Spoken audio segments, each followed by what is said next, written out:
اللهم صل على سيدنا محمد يا رب صل وسلم دائما أبدا على حبيبي.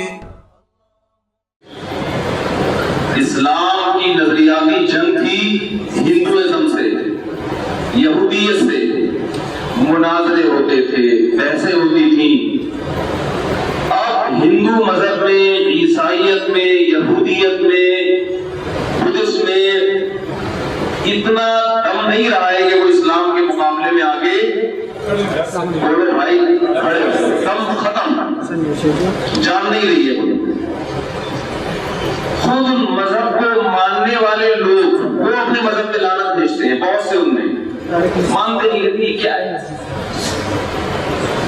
میں نے ایک بیان کیا تھا، ہندوؤں کو اس سے بڑی تکلیف ہوئی، حالانکہ میں نے ہندوؤں کو آسانی پیدا کرنے کے لیے بیان کیا تھا. ہندو مذہب کو ایک گائیڈ، میں نے اس میں رہنمائی کی تھی ان کے فائدے کے لیے. میں نے ان سے کہا تھا کہ تم پتھر کے بنے ہوئے بتوں کی عبادت کرتے ہو. تھائی لینڈ میں گیا ہوں، وہاں پر بھگوان کی ہول سیل مارکیٹ ہے. آپ بجائے ہندوستان سے اپنا خدا، اپنا بھگوان خریدنے کے تھائی لینڈ سے اگر خریدیں گے 4 بھگوانوں پہ ایک فری ملے گا آپ کو.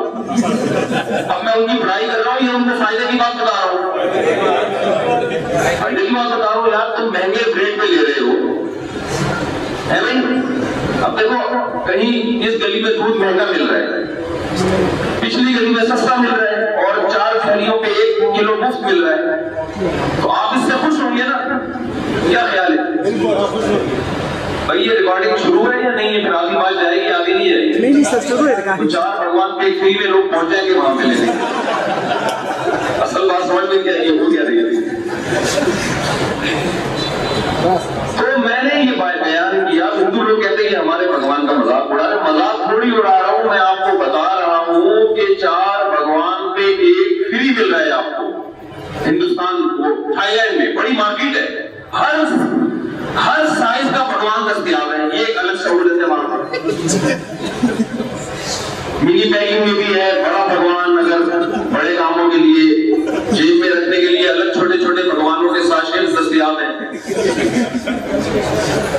تو پھر کہتے ہیں یہ کیا کر رہے ہیں بھائی؟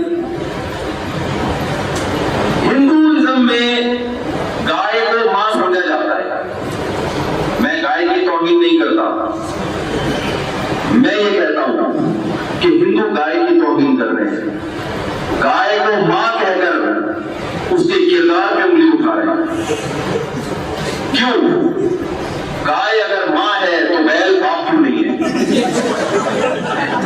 سیدھی سی بات. کیا خیال ہے بھائی؟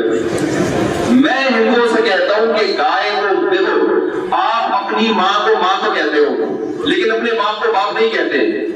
تو یہ کس پر انگلی اٹھا رہے ہو؟ یہ ماں کے کردار پہ انگلی اٹھا رہے ہو. جو آدمی ہے یہ میری ماں ہے، یہ میرا باپ ہے، اس کا مطلب ماں 1 نمبر ہے. یہ مطلب ہوا.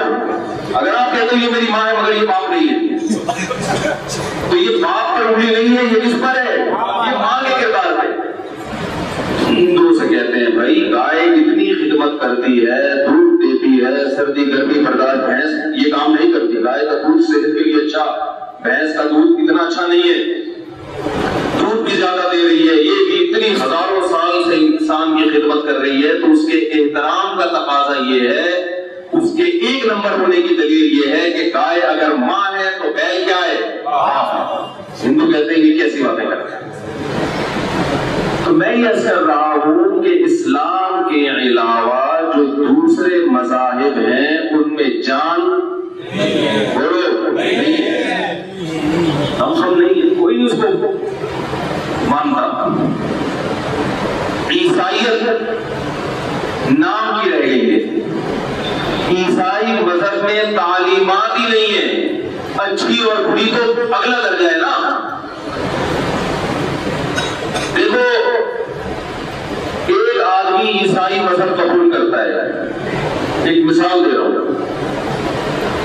تو اس کو اپنا ساری جو معلومات ہے، جو 24 گھنٹے کی زندگی وہ عیسائی مذہب کے مطابق گزار دی ہے نا، تو وہ عیسائی پادری کے پاس جا کے پوچھتا ہے کہ اب میں عیسائی ہو گیا ہوں، اب میں زندگی عیسائی مذہب کے مطابق گزاروں گا، تو عیسائی مذہب میں کیا تعلیمات ہیں، سونے کا طریقہ کیا، اٹھنے کا طریقہ کیا، عبادت کا طریقہ کیا، تجارت کا طریقہ کیا ہے، نکاح کا طریقہ کیا ہے، طلاق کا طریقہ کیا ہے، وراثت کا طریقہ کیا ہے، ابا مریں گے تو بیٹے کو کتنی وراثت، بیٹی کو کتنی وراثت، بیوی کو کتنی وراثت، دادی کی کتنی، نانی کی ہے کہ نہیں ہے، یہ ساری ڈیٹیل بتاؤ۔ اور تجارت میں جیسے اسلامک بینکنگ ہے تو ایسے ہی عیسائیت بینکنگ بھی ہونی چاہیے، کیا خیال ہے؟ عیسائی میں جب غلبہ حاصل کروں گا، وزیر اعظم کے حاکم بن جاؤں گا، تو عیسائی مذہب کو نافذ کروں گا ایز اے قانون، تو وہ قانون کیا ہے؟ تو عیسائیوں کے پاس ایسا کوئی قانون نہیں ہے، مارکیٹ میں ہے ہی۔ جب ایک چیز مارکیٹ میں ہوئی گی تو ملے گی کہاں سے آپ کو؟ میں اکثر اس کی ایک مثال دیتا ہوں کہ دیکھو، کسی ملک نے ایک سفیر بھیجا، امریکہ نے ایک سفیر بھیجا آپ کے پاس، وہ امریکہ کا پیغام لے کے آپ کے ملک میں آیا۔ امریکہ نے کہا بھائی ہم اپنا ایک سفیر بھیج رہے ہیں جو ہمارا پیغام لے کے پاکستانی گورنمنٹ کے پاس آئے گا، ایئرپورٹ پہ اس کا آپ نے استقبال کرنا ہے۔ ہوا یہ کہ جب ایک سفیر آیا تو 4-5 بندے اس کے ساتھ اور وہ 4-5 بندوں کا دعویٰ یہ ہے کہ امریکہ کے اصل سفیر ہم ہیں، یہ فراڈی آدمی ہے جو اپنے آپ کو اصل کہہ رہے ہیں۔ سمجھ میں آ رہی ہے بات؟ یہ کون ہے؟ یہ 2 نمبر فراڈی ہے۔ آپ کہو گے اب آپ کنفیوز ہو رہے ہو، یار ان میں اصل سفیر کون سا ہے؟ یہ والا ہے کہ یہ والا ہے کہ گیٹ اپ سب کا ایک جیسا، 3 پیس سوٹ ٹائی میں بالکل فٹ فاٹ۔ یا تو آپ امریکہ کو فون کرو گے بھائی تم بتا دو ہمیں کون سا اس میں تمہارا ہے۔ اگر آپ کا امریکہ سے براہ راست رابطہ نہیں ہے تو آپ ان 4 سے کہو گے کہ اچھا امریکہ نے جو پیغام دے کے تمہیں بھیجا ہے وہ پیغام بتاؤ کیا ہے۔ 4 کہہ رہے پتہ نہیں وہ ہے ہی نہیں، جیبیں ٹٹول رہے، کہہ رہے پرچی ہوں گئی یار ہم سے، جیب میں رکھا تھا ہم نے پیغام مگر وہ گم گیا ہم سے۔ دوسرے نے جب پیغام نکالا تو آپ نے اس کو پڑھا، اور پیغام بھی بڑا خاندانی جو ایک گورنمنٹ کا ہو سکتا ہے، تو آپ کہو گے یہ 4 کیا کر رہے ہیں؟ جھوٹ بول رہے ہیں۔ پیغام ہی جس کے پاس نہیں ہے وہ سفیر کیسے ہو سکتا ہے بھائی؟ جس کے پاس پیغام ہی نہیں ہے وہ سفیر نہیں ہو سکتا۔ اللہ نے اپنے بندوں کی ہدایت کے لیے آسمان سے جو قانون اتارا اس میں صرف اسلام کہتا ہے کہ میرے پاس قانون اللہ کا محفوظ ہے۔ اسلام کے علاوہ کسی کا یہ دعویٰ ہی نہیں ہے کہ ہمارے پاس وہ قانون محفوظ ہے۔ اگر محفوظ ہوتا پرچیاں 5 سفیروں کی جیب سے نکلتی، پھر ہم پریشان ہو جاتے اس میں اصل کون ہے اور نقل کون ہے۔ 4 کی پینٹیں خالی، نکلی ایک کی جیب سے پیغام۔ تو آج دنیا میں اسلام کے علاوہ کسی کے پاس سرے سے پیغام نام کی کوئی چیز موجود ہے ہی نہیں ہے، تو آپ اس کے مقابلے میں لاؤ گے کس کو؟ کوئی ہے ہی نہیں قانون۔ عیسائی سے آپ پوچھو عیسائیت قانون کو امریکہ کے اور آسٹریلیا کے قوانین بیان کرنا شروع کر دے گا، اس کے پاس اپنے قوانین ہے ہی نہیں۔ دوسری بات، جن کے پاس 2-4 باتیں رہ بھی گئی ہیں، کچھ باتیں رہ گئی ہیں، وہ باتیں اتنی بے عقلی کی باتیں ہیں کہ وہ ایک دنیا کی عام حکومت نہیں کہہ سکتی، تو خدا کیسے کہے گا وہ باتیں؟ اب 4 کی جیب سے، ایک کی جیب سے پرچی نکلی تھی جس میں ایک تھوڑا انگلش میں ایک پیغام لکھا ہوا تھا حکومت پاکستان کے نام۔ 4 کی پتلون سے پرچی نکلی تو اس میں لکھا ہوا کیا ہے؟ آلو کے ریٹ لکھے ہوئے، ٹماٹر کے ریٹ لکھے ہیں۔ آپ بولو گے یار یہ امریکہ کا پیغام نہیں ہو سکتا۔ ہندو کہتا ہے ہم جس مذہب کو فالو کرتے ہیں وہ خدائی مذہب ہے۔ خدائی مذہب یہ کہہ سکتا ہے کہ 4 بھگوان کو ایک ہوئی؟ پرچی آپ کے پاس جو نکلی ہے اس میں کیا لکھا ہوا ہے؟ 4 بھگوانوں پہ ایک، اولاد دینے والا بھگوان یہ ہے، شادی کرانے والا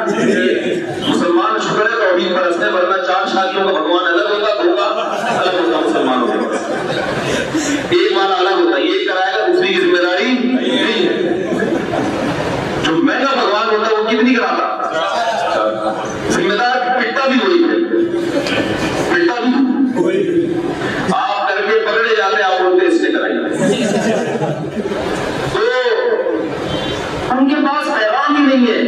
عیسائیت کا بنیادی عقیدہ ہے تثلیث، آگے فروعی مسائل تو ہے ہی نہیں ان کے پاس، وراثت کے حکام تو ہے ہی نہیں، تجارت کے حکام نہیں ہے، عبادت بھی نہیں ہے، انہیں نہیں پتا حج کیسے کرنا ہے، نماز کیسے پڑھنی ہے، روزہ کیسے رکھنا ہے، ہی نہیں، پتہ ہی نہیں ہے۔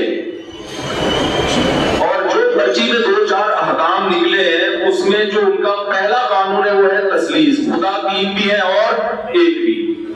صدیاں گزر گئی، یہی بدھی ان سے سلجھ کے نہیں دے رہی۔ یہ کیسا مذہب ہے جس کی بیس ہی کسی کی کھوپڑی میں بیٹھ کے ہی دے۔ ہمارے شیخ حضرت مفتی رشید احمد صاحب ٹرین میں سفر کر رہے تھے، سامنے ایک پادری بیٹھا ہوا تھا، تو عیسائیت پر بحث چل پڑی۔ حضرت نے فرمایا کہ یہ کیا ہے عیسائی مذہب میں خدا 3 بھی 1 بھی ہے؟ اس نے سمجھایا، حضرت کی بحث ہو گئی تو اس نے کہا میں نے کتاب لکھی ہے وہ اس سے سمجھ میں آ جائے گا۔ حضرت نے فرمایا کتاب کا مصنف 1 گھنٹے میں نہیں سمجھا سکا، کتاب کیا سمجھائے گی؟ خدا 3 بھی اور کیا ہے، جو 1 ہے وہ 3 نہیں ہے، جو 3 ہے 1 نہیں۔ بنیاد ہی ایسی ہے کہ جو کھوپڑی میں نہیں آتا۔ ڈاکٹر ذاکر نائک پر پابندیاں کیوں لگی ہیں؟ اس لیے لگی ہے کہ اسلام کو دنیا میں نمایاں کیا جا رہا تھا، ایکسپوز کیا جا رہا تھا، عیسائیوں کو خطرہ تھا، دنیا عیسائیت سے ہاتھ دھونے والی ہے، ہندوؤں کو خطرہ تھا کہ دنیا ہندوازم سے ہاتھ دھونے والی ہے۔ ہندوستان تھوڑا تو مسلمان ہو رہے تھے، اس لیے پابندی لگا دی۔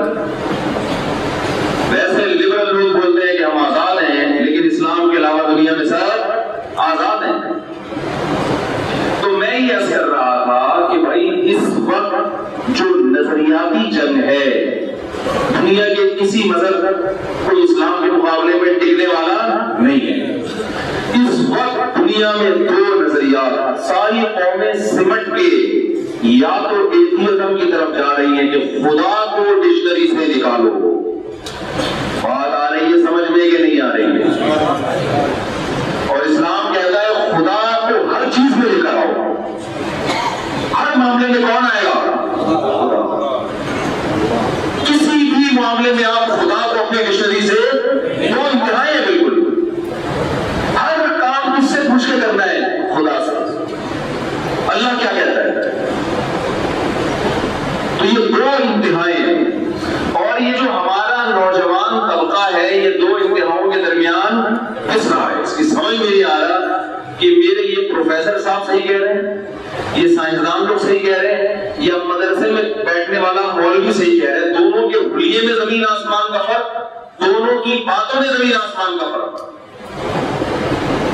مولانا ٹائپ کے لوگ جو باتیں کریں گے اللہ رسول کی، جنت جہنم، قبر کا عذاب، ماں باپ کی پیشانی میں حج عمرے کا ثواب ہے، بیوی سے محبت کا اظہار، پیغمبر کی سنت، گرل فرینڈ اسلام میں حرام، بات بھی نہیں کر سکتے آپ نامحرم سے، نامحرم کو دیکھنا غلط، اور بزرگوں کا احترام، داڑھی رکھو، شلوار ٹخنے سے اوپر رکھو، یہ کس کی باتیں ہیں؟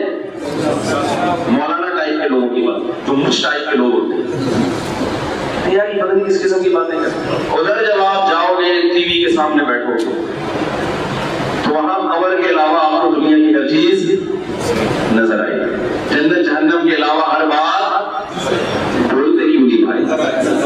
وہاں جنت جہنم، کوئی ڈرامہ دیکھا جنت کے؟ سب چیزیں جنت جہنم کے علاوہ۔ مذہب دکھائیں گے بھی تو مزار وزار دکھا دیں گے، جو بزرگوں کے مزاروں پہ چادریں چڑھا رہے ہیں، یہ مذہب ہے بس، اس کے علاوہ نہیں ہے۔ تو یہ 2 نظریات کا بہت سخت تصادم ہے۔ اس کے نتیجے میں ہمارے ہاں مذہبی لوگوں میں 2 انتہائیں پیدا ہو گئی ہیں۔ بات آ رہی ہے سمجھ میں کہ نہیں آ رہی؟